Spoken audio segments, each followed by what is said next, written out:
याद रखिए, सबसे पहले याद रखें, जिसका लिया है उसका लौटाना है। इसको सबसे पहले याद रखें। सबसे पहली बात तो यह है कि कभी ऐसा मत सोचिए कि लोन लेकर चुकाएंगे ही नहीं। कहने में बात तो बड़ी अजीब लग रही है, लेकिन यह भी एक सच है। कुछ लोग तो मजबूरी की वजह से लोन नहीं चुका पाते, लेकिन कई लोग कलाकार हैं, शर्म को साइड में रख देते हैं। जिससे कर्ज लिया उसके आगे बहाने बनाएंगे, उसकी दो बातें सुन लेंगे, फिर उसका फोन उठाना बंद कर देंगे। बैंक से लोन लिया है तो नोटिस से बचेंगे। इनकी इंटेंशन ही नहीं होती कर्ज चुकाने की, बस कमाने का आलस है तो लोन ले लो और ऐसी ही जिंदगी चलाते रहो। इधर का पैसा उधर, उधर का पैसा इधर। यानी बेसिकली, बुरा मत मानिए, गलत शब्दों में हरामखोर टाइप के लोग हैं। हाँ, यानी फालतू फंड में खाने वाला ऐसा पैसा जो गलत है, धर्म में जिसकी मनाही है।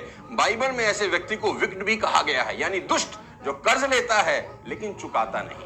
अगर आप ऐसे हैं तो प्लीज हाथ जोड़ के विनती है, थोड़ी खुददारी लाइए, जिनका लिया है लौटा दीजिए। Point number 2, loan for need और डिजायर। यानी जब आप लोन लेने गए तो क्यों गए, सोचिए। क्या लोन लेना जरूरी था? इस सवाल का सिंपल सा जवाब है कि लोन लेना तभी जरूरी है जब जरूरत के लिए लिया जाए, डिजायर के लिए नहीं। रोटी कपड़ा मकान शिक्षा सेहत रोजगार, ये जरूरतें हैं। आपको कॉलेज में एडमिशन के लिए लोन लेना चाहिए तो ठीक है, लेकिन लोग फॉरेन ट्रिप के लिए लोन ले रहे हैं, पूरा का पूरा परिवार जा रहा है घूमने ईएमआई पे। महंगे आईफोन के लिए लोन ले रहे हैं, सैलरी 30,000 की और हाथ में आईफोन 14 प्रो चाहिए। मुझे तो समझ में नहीं आता कि ये हो क्या रहा है। मैं नहीं कह रहा कि ख्वाहिशें नहीं होनी चाहिए, लेकिन ख्वाहिशों के लिए लोन कभी नहीं लेना चाहिए, मेहनत करनी चाहिए। आपको 10,000 15,000 रुपए के फोन की जरूरत है, लेकिन 1 लाख का फोन आपकी ख्वाहिश है। मैं नहीं कह रहा ख्वाहिशें मत पालिए, लेकिन दोस्त मेहनत करके ख्वाहिश पूरी करिए, ईएमआई से नहीं। इसी तरह 6-7 लाख रुपए की कार एक जरूरत है, लेकिन 40 लाख रुपए की फॉर्च्यूनर एक ख्वाहिश है। ख्वाहिशें पूरी करिए, लेकिन मेहनत करके। पॉइंट नंबर 3, कैंची उठाएं और अभी के अभी अपने सभी क्रेडिट कार्ड को काट दें। ये मेरी पर्सनल सजेशन है। मैंने उठाई कैंची, मैंने निकाला अपना क्रेडिट कार्ड और अपने हाथ से इसको काट दें, ऐसे जैसे मैं काट रहा हूं, ऐसे ऐसे ऐसे ऐसे ऐसे काट दें। क्रेडिट कार्ड का इस्तेमाल ही मत करिए। अगर अभी भी इस्तेमाल कर रहे हैं तो सबसे पहले क्रेडिट कार्ड का जो डेब्ट है उससे बाहर निकलिए। जितना जल्दी हो सकता है उतना जल्दी निकलिए। याद रखें, सर पर अननेसेसरी कर्ज नहीं रखना, चाहे कुछ भी हो जाए। साथ ही साथ फर्जी लोन ऐप और अनलाइसेंस्ड प्राइवेट मनी लेंडर से कई कोस की दूरी बना लें। कुछ हो जाए, इनसे उधार नहीं लेना, मतलब नहीं लेना। और ये लोग अगर आपको परेशान कर रहे हैं तो सबसे पहले अपने घर में इसकी जानकारी दें। डरिए मत, क्योंकि ये लोग आपके डर का ही फायदा उठा रहे हैं। अपने घर वालों से कभी कुछ ना छुपाएं। गलती हो गई, एक्सेप्ट कर लीजिए। आपके घर वाले आपके सबसे बड़े वेल विशर हैं। और अगर जिनसे कर्ज लिया वो ज्यादा ही टॉर्चर करने लगे तो अपने पास के पुलिस स्टेशन में कंप्लेंट करें। जीवन से बढ़कर कुछ नहीं होता दोस्त। गलत फैसला कभी ना लें, क्योंकि लोग कभी कभी टॉर्चर सहकर सुसाइड तक कर लेते हैं। ऐसा कभी ना करें। अपने परिवार को बिठाकर बता दें सारी की सारी बात, टेंशन खत्म हो जाएगी। पॉइंट नंबर 4 आपको बता देता हूं। बैंक लोन लेते हुए यह देखिए कि लोन आपकी सैलरी का एक मेजर हिस्सा तो नहीं खा रहा। अगर आपकी कमाई का एक बहुत बड़ा भाग लोन की ईएमआई में जा रहा हो तो ऐसा लोन कभी न लें। और आपको कभी कोई हेल्थ इमरजेंसी हो जाए तो उसके लिए एक कंटीजेंसी फंड जरूर बनाएं।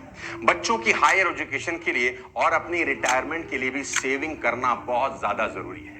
यह नहीं होना चाहिए कि हर महीने सैलरी आई, प्रॉफिट आया और खत्म हो गया, कई सालों के बाद भी कोई सेविंग नहीं। बचाने की आदत डालें, कर्ज की शायद जरूरत ही ना पड़े। सैलरी या प्रॉफिट जैसे ही हो उसका एक निश्चित परसेंटेज, 10% और 15%, तुरंत एक दूसरे अकाउंट में ट्रांसफर कर दें, जिसको कभी हाथ ना लगाएं। आप देखेंगे कुछ सालों के बाद आपके पास एक अच्छा खासा फंड होगा। पॉइंट नंबर 5, इंपल्सिव बाइंग से हमेशा बचें। कोई चीज दिख गई, पसंद आ गई तो ये नहीं झट से खरीद लिया। जब भी अचानक कुछ खरीदने का मन करे तो 1-2 दिन थम जाएं, रुक जाएं। 1-2 दिन थम जाएं, रुक जाएं, क्या पता तब खरीदने का मन ही ना करे और आपको अच्छा लगे कि बेकार का खर्चा नहीं किया। खरीदने का निर्णय तुरंत कभी ना लें और क्रेडिट कार्ड से तो बिल्कुल भी नहीं। पॉइंट नंबर 6, दोस्तों, अगर कभी लोन लेना भी है तो अपने फाइनेंसेस का हमेशा सही से हिसाब किताब रखें। यहां बात आती है अच्छे कर्ज की। जी हां, कर्ज अच्छा भी होता है। कुछ कर्ज अच्छे भी होते हैं जो समस्या बढ़ाते नहीं बल्कि आपकी समस्या सुलझाते हैं। अच्छा कर्ज यानी वह कर्ज जो जरूरत के लिए है, लग्जरी के लिए नहीं, और वह भी तब जब आपके पास रीपेमेंट का प्रॉपर प्लान हो। एग्जाम्पल, आपने एक प्रॉपर्टी खरीदनी है, आपको एक असेट बनाना है जिसके लिए आपको चाहिए होम लोन, और आपको यकीन है कि जितना इंटरेस्ट मैं पे करूंगा प्रॉपर्टी का वैल्यू एप्रिसिएशन उससे कहीं ज्यादा होगा, तो जरूर लीजिए। अगर आपको अपना बिजनेस एक्सपेंड करना है और आपको यकीन है कि बिजनेस बढ़ने से मैं आराम से इंटरेस्ट और मूल पैसा चुका दूंगा, तो जरूर लीजिए। अगर आपने बच्चों की हायर एजुकेशन के लिए लोन लेना है, जरूर लीजिए। कुछ दाग अच्छे भी होते हैं। पॉइंट नंबर 7, सबसे आखिरी में, बहुत ध्यान से सुनिए। लोन आपको केवल फाइनेंशियली हर्ट नहीं करता बल्कि यह आपकी लाइफ पर एक बहुत मेजर इंपैक्ट डाल सकता है। आपकी मेंटल हेल्थ से लेकर आपकी लाइफ के डिसीजंस तक। कई लोग हैं जो जॉब के 6-7 साल में सेविंग करते हैं और फिर अपना पैशन परस्यू करने के लिए जॉब छोड़ देते हैं। लेकिन जो इंसान डेब्ट ट्रैप में फंसा हुआ है वह जॉब छोड़ ही नहीं सकता।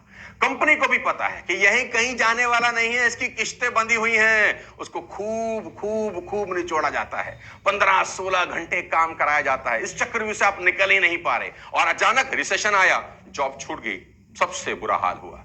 यह लाखों लोगों की सच्ची कहानी है। साथियों, कोई और आपको कंट्रोल में रखे इससे बेहतर है कि आप खुद को कंट्रोल में रखें। लेकिन लोन डेब्ट ट्रैप एक ऐसी प्रॉब्लम है